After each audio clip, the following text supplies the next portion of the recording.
Pengundian program, Cuan, PT Gadai Mas Sulsel berlangsung meriah di Hotel Horizon, Makassar.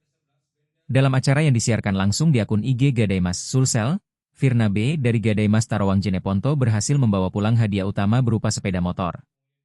Sebanyak 41 pemenang lainnya juga mendapatkan hadiah menarik seperti sepeda, kulkas, logam mulia, hingga televisi. Direktur PT Gadai Mas Sulsel, Moch Saiful Haris, mengungkapkan rasa syukur atas antusiasme nasabah dan berkomitmen menghadirkan program serupa dengan hadiah lebih besar di masa depan.